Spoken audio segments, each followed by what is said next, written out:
among the people who are going to be tried under the court martial. Even before, you might be dead. This is Lumbuye speaking. You are going to be among the people who are going to be tried in court martial. Nchiddamu. Bakozesa okugenda okuyisa etteeka eyo naye oyinza okuba awamu ku amateeka ekkooti begenda okukozesa 1 kubanga olina emisango olwera egipendinga egy'obuli bw'enguzi.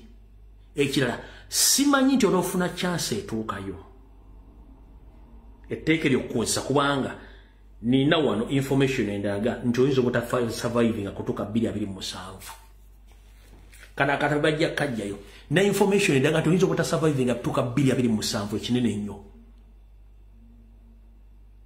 Oyinza obutasurviving nga kennyini essaawa zinaakusindika bw'omala okuva mu meeting gy'otudde nayo naako instructing batuuza meeting ya family kubanga you're not among them ne bagamba bw'omala okukola kino tugenda mukola kino kye baakola exactly. Jacob Olanya used to sit with Museveni. They discussed each and everything, but at the end of the day, after that meeting, Museveni organized his family meeting and they discussed parallel issues or agendas against Olanya. Where is Jacob Olanya right now?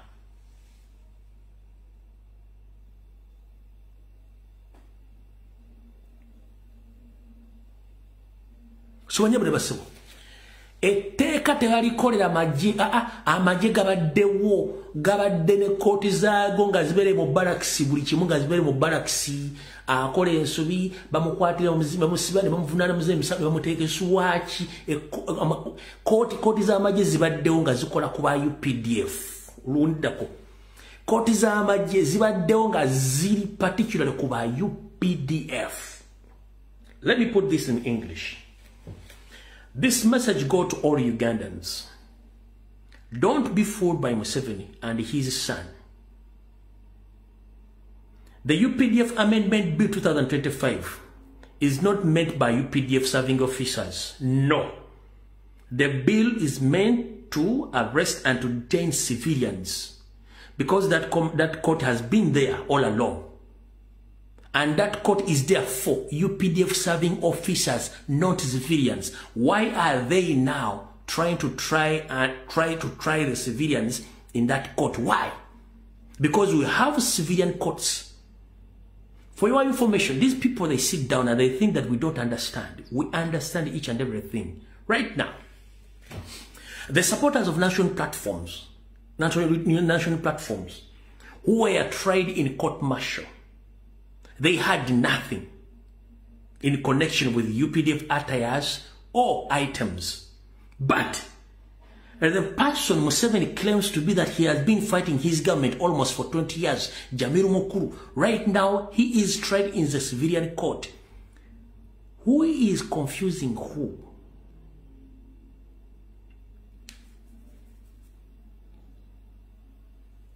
The leader of Allied Democratic Forces, Jamiru Mukuru, is a Labour leader who leads Allied Democratic Forces. The Labour group which has fought Museveni for almost 20 years. But I'm reminding you that it's Museveni who created ADF. Ask yourself at this particular moment, why is it a full Labour leader, a trained Labour leader is tried in the civilian court when the civilians are tried in the court martial? For what use? And then you sit there, ask yourself, please, let us look aside about this law.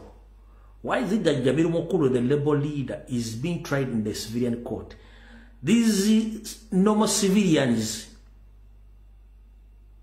they are tried in a court martial. What is the logic behind?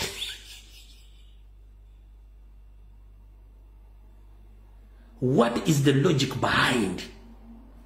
Ono Jamiru Mukuru lero bamulese ku high court olwaliro e Kampala.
njala tuberemuko wadde olumu tuyiika Windows olw'ebizibu ebyenjawulo naye zimanyi okuupdatinga nezidda njala sooka kubuuza Jamiru mukulu omuyeekera emyaka aga nga yakulira ADF Allied Democratic Forces bamuvunaanira mu kooti z'abantu ba bulijjo omuyeekera nga n'ekibiina kye gyekiri Bobby Yanga Machete n'abalala babavunaanira mu kooti y'amagye abatalina musango wadde Sosonkole ki kati nkola ki ey'obufere eryawo era gwe muba parliament ng'otuula mu kakiiko ako ng'otandika okuseka okuteesa ku amendment bill ya PDF no gwe kennyini oli mu kweteesaako kwesiba lwaki ogenda kwesiba one bakugambye bati okumanya etteeka litagetinga Robert Kyagulanyi Ssentamu ne National Platform mpuliriza bulungi batuuse okugamba nti n'engoye ezambalwa ng'eza kawunda suuti kubanga tukimanyi mu Uganda omuntu atera okwambala kawunda suuti mu Uganda ndowooza ye Robert Kyagulanyi Ssentamu ne bagamba waliwo kala zibeddiza nga zizaaki nga zaabwe nga teri muntu akkirizibwa kuzambala kawunda suuti naye gwe ng'alina omutwe ogukola nga toyina gwa neighbor njala kubuuza ekigambo bakiyita kawundazi suuti design bagikolera oyereko mukulembeze wa Zambia omugenzi Kenneth Kaunda ye mukulembeze mu Africa ne mu nsi yonna yasooka okwambala engoye ezo nga suuti nenga ya mikono miteme ne bagituma Kaunda's suit so goddo otya n'ogamba nti design y'omuntu gye bamuteekerawo gwogigazetinze nti nayo ya UPDF omuntu ayambala Kaunda suit mu Uganda ali ogu nga zimanyikiddwa n'abala gye bali bamuyita Robert Kyagulanyi Ssentamu kati nobera no specifying langi nga abadde azambalira ddala nga abadde azambala gwe tulanga obwongo mulina butolo bwe mbagamba nti sero kawa and educated kawa sero bihoga and educated bihogo kubanga lwaki at one time president agina kuve wenga yambadde Kaunda suit ye eyagure obi erimu olwa kiragala oba olwa black bamukabe yambadde ekyambalo kya UPDF tokozesa bwongo soko tulegoza president zayambala ng'ogyeko emyufu gy'abeeramu ayina eya grey ayina eya black ayina endala ziriza eya green kati bwebanga bazigazeetinze nti nazo za UPDF gwe tolaba nti lwanaavayo ng'agyambadde basobola okusalako ekitebe ne bakwata president bagamba bweyambadde engoye z'amagye kala z'amagye gwe tolanga kuba ku mutwe gwo kana ogesa okuzuukuka bwongo ozuukuka gwe tokiranga kintu bana abasajja tebategererako ddala okujjonga ne president mulaba ngeri gy'ayambala ayambala Kaunda suuti ze ng'oggyeko emyufu gye mumanyi ayina eya grey ayina eya black ayina n'eya green kati ezo zonna bazigazeetinze kati bwe bavudde ne bakugamba baproposinga n'engatto zonna enzirugavu nazo zibeere nga za UPDF tebakubulidde design bagende nga kitegeeza n'engatto zonna bajja zikwatira abantu ekyo si kyekikulu ekikulu kyekiriwa kankikunyumiro kitegere nga sinagenda ku kiddako etteeka lye bakola tebalikolera magye kubanga amagye galina amateeka gaago era bannamagye babadde babavunanga ebbanga lyonna nga ffe tetufaayo kubanga we are concerned about UPDF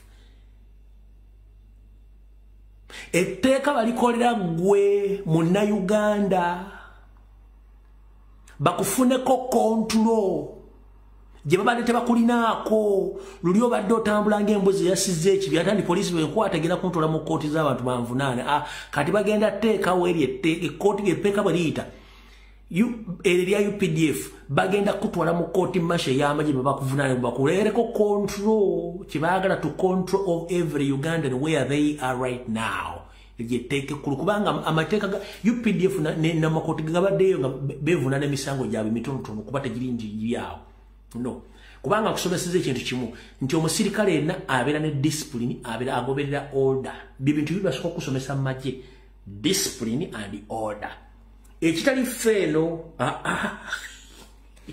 ekitali ba civilian kati baagala tu controlling mu ffenna nenkuzaayo eri ewampala embaaya nti ye gobozi omusango munnansi bakuvunaana gwe mukazi wo abaana bo kitaawo nnyoko abazzukulu n'abazzukulu bonna basavinga ekibondezo kyekyo ono akugambye nti omuntu yenna nga ayina akakwate ku musirikale wa UPDF oba mukwano gwo bozza omusango